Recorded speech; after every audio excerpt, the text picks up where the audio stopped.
kuti ndijeke basa ndaitanga ndiri mudiki andichazoti makore manga ndiri mudiki diki mai vangu vanotaura vachiti vaimbonamata kwaSanders kudhara musikana pavakaita nhumbwa vakatoudzwa kunzi mwana wamakabereka uyu achanamata achaita mukurumbira sandototi chakatotanga chiri chipo chemudumbu chaicho chizomira ndibude kunze ndichizochitanga ndakunze pandichi remember ndiri grade 6 or 7 ndopatatanga tamukurumbira ndiri kuchitungwisa ndakazobva muchitungwisa pandainamata parimwe soro ramwamai vandainamata nani vandainamata nawo ipapo munozama soro ika munotaurira zvakawanda wanda saka ndakutomera ndakuonawo stereki kupfuura nhongwa ipapi vanga varipo kata mwana uyu akunyanyisa pane mhepo iri musha make afika mwana uyu pakataura zvakawanda zvaitotyisa ndopandakazobviswa mwamai vandivaigara neni for that time wacho kata mwana wangu atibve papi apa achinamata makomo nemwaidzi madzimai chipo saka chaitotendera makomo tichinamata makomo dzamba ndazovhurorani rangu was form 1 but panguva diki iyoyo ndatombosvika kana mutoko kwese uku ndakatoita mukurumbira ndofika pane nyaya makambonzwa mutoko kudzi kuti mwana akaimbonetsa kwamutoko kari kadiki diki so kaiprofita paizara vanhu ndini kazonzi kafa here kaenda kupi kaita zvematongerwo enyika for that time manyaya makabvunza vanoiziva vazhinji ndini nazobva wamutoko vanzatirwa nemwe mudhara zvanza mashoko akutaura hadi haataurwi ndopandakabva ndakagara kugwanda ndakugwanda kwekuya uku ndopandakazotsitsiko hana ndabva ndazoendeswa kunonzi kuguruve kwana abiosuku ndopa vakandizodaiwa mwana wayo pane zviri paari asi pane jira ne vakati pane jira dema reblack riri paari asi jira iri arifanira kukasika kubudikira rakasika kubudikira ndi anofa saka mwana wayo ngaagadzikwe pamucheka muchena aramba achinamata akapfeka zvichena asi pamberi apa mwana uyu ane zviri paari ndomataura ndakaitwa namai vangu ainawo kugurwe kupi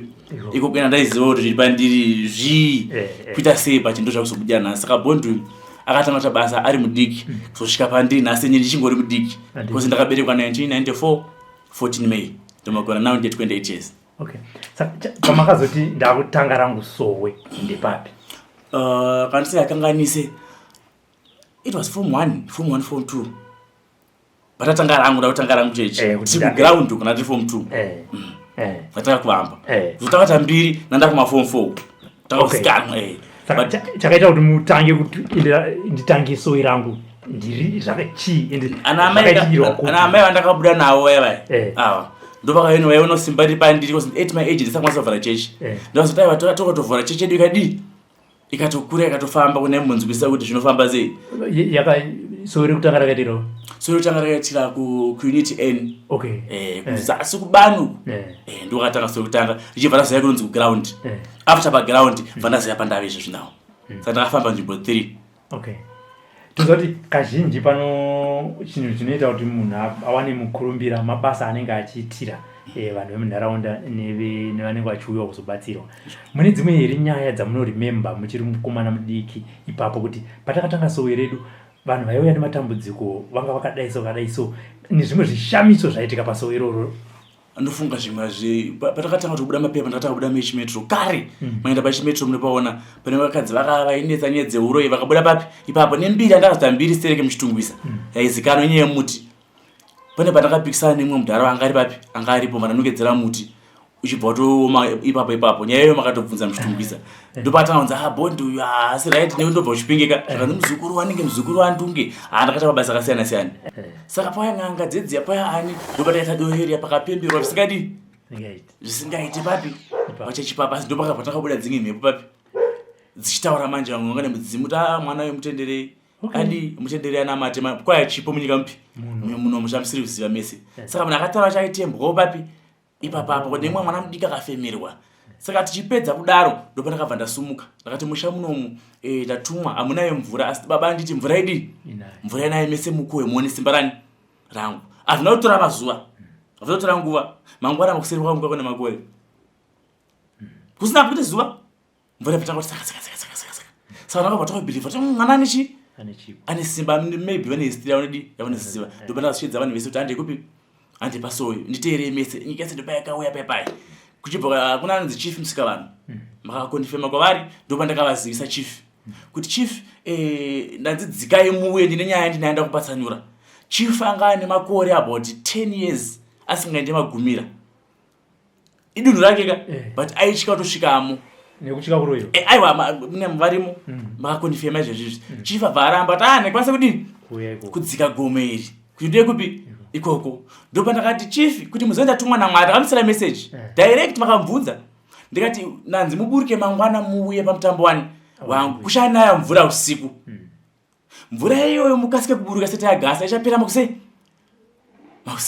ndiro shuwa kusina mvura ibva takakunaya chief ndofunga kana kuti mwana uyu kwayo pane zvakuitika pamutambo wangu papa mvura ichingogasa chief akabva asvika ndopakachifa pamutambo upi iwo ndakuchitsanangura manje kuti aiwa nyaya ndatumwa munomu ndanzi munomu ndo mune nyika naMwari ndaitedza akodhima ndaidi zvandaiudzwa zvanzi munomu ndo mune nyika takaunganidza madzimambo ese nemachifi nemasabhuku ese anga akazarapo mataura nyenganga yacho yekainzi chibvumo kana mambo mbiri hakuna munhu angasingaenda ikoko anonzi chibvumo saka ndopakaripota dzimwe ngadiki dzadziri musaidi kuti mukomana uyu auda kutaridza kuti mari nemashoko andaitauriswa nemweya anga akaoma kozi ndaitaura zviri pachena kuti dzimwe nganga dziri kubira vanhu mari mombe dzamukuripiswa nembudzi idzi adzikwa hadzina kwadzikuenda maframed story saka ndakati akudza madzimambo of which mamwe madzisabhuku emo aitodya neng'anga kuti anosvika kutora ng'anga yoipa information aipa information yaya yobva itenge kurapa munhu munoripiswa mombe ndakati vanhu munomu taisa tiri kumamisha mukutora mbudzi mukutora mombe saka vanhu vachasara vainei ende matambudziko evanhu ava makavadedza vese uri panapa kuti matambudziko akaperera haana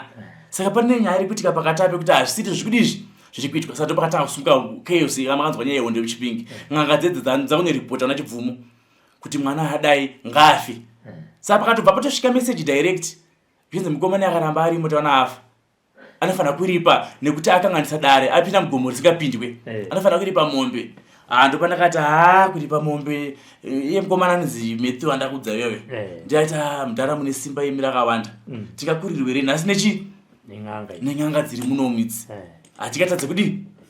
kukurirwa apana kutora mazuva ipapapa taenda nemukomana yemugomo ripi tanokumbira kuti baba ndimanga ndituma munomu muchibvuma asumudza saka muchipingi umu tisati taita zvese izvi muchipingi mamune mhenu dzadzirimo mamune zvakawanda zviri papi zvazvirimo before pandakaita shiripitiro ndakati munhu akaromba zvakaromba ngadzokerani nazvo vandatora dzimwe mheni dzese vadzadisa mugomo vandadzamati mheni dzese ndandatora idzidzidzi ndo dziri easy kuti dzirwise nyika ipi dzinotorwa sei baba kana une simba racho imwe handimona muri munomu munichamukona chikutaura here but mune zvakawanda mune zvakadi zvakawanda mune simba rinenge ririmo imhepo imhepo simba riri mhepo baba tozvinyepero pane kanhu kanenge kachifambapo simba riri pai riri mhepo ndipo takatora nyaya dzidzipi mheni dzedzedzemutavatadzisa muzvijururu vandaudza matenda akuchisumudza mhepo ipi iya tidonedze ng'anga yamiti vakatoseka kuti ndandonere munhu kozideya nembiri vatabheti nyaya yakatendesa maredhiyo mese muna bozhongora muna nani everywhere mamedium zvasi pabheja na 7 days kati unanofa ndiani ng'anga nemprofit and day 7 ichingokwana ushuwawo chibvume akabvanza afafira pamuti pangari wemuuyu angodona ipapa badi ndonyaya yakatanga kuti mukurumbira ntange kusikanwa kunzi bondi chipingi yakabva yakotama mugomo chinamata ndirimo andambva ndaburuka gomeroro nandiri mugomo mune ninga irimo ndoma ndaigara imomo ende chikafu taingobika ndatonzitsanya ndakabika musi kutanga pese apa ndangobika nani chikafu chakupa pakadona hanga 3 hanga mudziva dzairi rakadongo dai dzichidona basi for 3 days asi ndambozviona zvakadaro izvozvo ndati lichora apa aitoshuna funafuna mananga atotogona chatodi todya pataika 3 chadzina everyday zvape day rechi 7 ndopa ndakabva ndachirota manje zvakwanira chiteera tsvimbo iyi nemaaro achaona mugomo rauri riri ndo maigara simba renyika chiteererai manje apa ndopane nyaya apa mugomo rinonzi chijururu iri ndo raigara simba renyika raigara seiko simba renyika iri simba renyika iri pakauya munhu akabva muMozambique munhu ranga riri svikiro riri gombwe ndikudzwa nemunhu uyo munhu akabva muMozambique achibva auya muno muchijuru room ndomaibatsirwa vanhu munhu akaudzwa nani kuti ateere muchijuru room ndomaigara njuzu yanga iri mimomo yanga ine simba muna Sally njuzu iyi ndo yakatorwa ikabva munyika umu ndo paakanganzwa nyika makushipaona manje njuzu yakatorwa pai muninga umu ikabva munomu ikaenda kunze kwenyika kuUK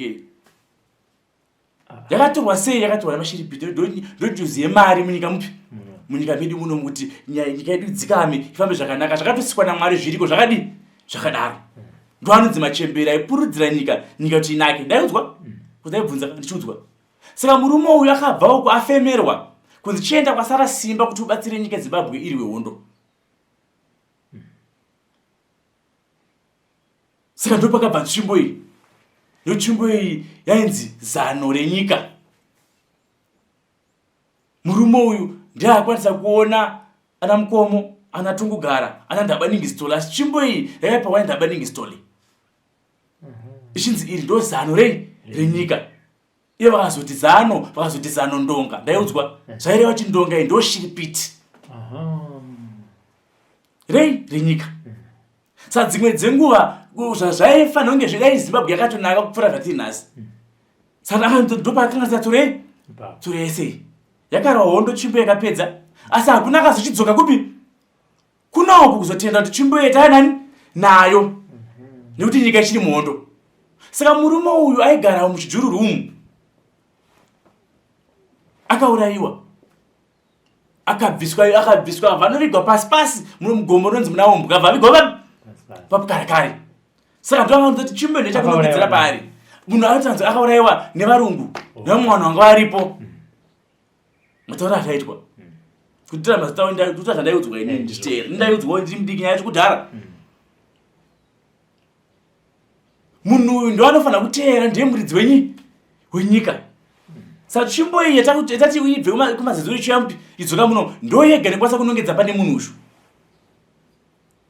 Ndo pandakaenda makatasa pamedia pane pandaiombera ndichikumbira nyaya yemapfupa. Ndo tsvimbo paikati director papapa ndina mumwe Mukoma anonzi Chikonokono nevamwe pakatowanda vanhu. Takabuda usiku kuma2 patakanotungamirwa tasvika panga ari munhu yeye. Vanhu vakashamisika kuti munomu ever since munhu yeye atimuziva musina munhu akadai mupi munomu. Ndo patakanongedzera ndivhura apa mune mabhonzo arimo. Vanhu vakashamisika usiku inde tichienda imomo tasangana zvishamiso, tasangana neshumba, tasangana zvakawanda nemapere mupi. Bataiti vanhu handei chete ndacheuke mai kumashure. Ndo patakatora murume uyo ndakawadza jira rangu rehanga ndakanzi nditenge. Unanzi tsvaga bute, tsvaga chakati, ndaingodzwa but fona ndiri impostori pandaiteerera zvandaiudzwa. Kwakutora mabhonzo api ayaya kwakuisa pajira papi zvikanzi chindidzorera kupi muchijururwi because ndo maigara achirapira vanhu. Kwakudzosera mabhonzo ayaye muchijururwi abva atondichindisa muninga umu. Apa ndaida kunzwa izwi apa pandakuenda kuchimbo ndakatanga kutaura iyi ndaida kunzwa munhu achitaura ndidai kusvika ndibva ndapisa vanzi chinowadzidzira jira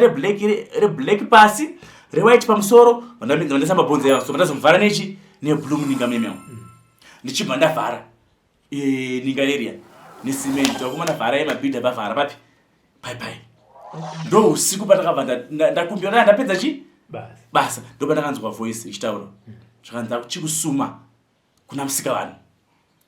Tsvimbo iyi ndeyako, wagona kunditsvaga panga ndiri zvakatadzikwa nevanhu vazhinji nyika ino yose nekuti nyika ino yanga iri muhondo. Tsvimbo iyi ndeyako, ndakupa nyika, ndiwe mambo wenyika ipi wenyika. Hakuna achakurwisa, akurwisa wese achafa.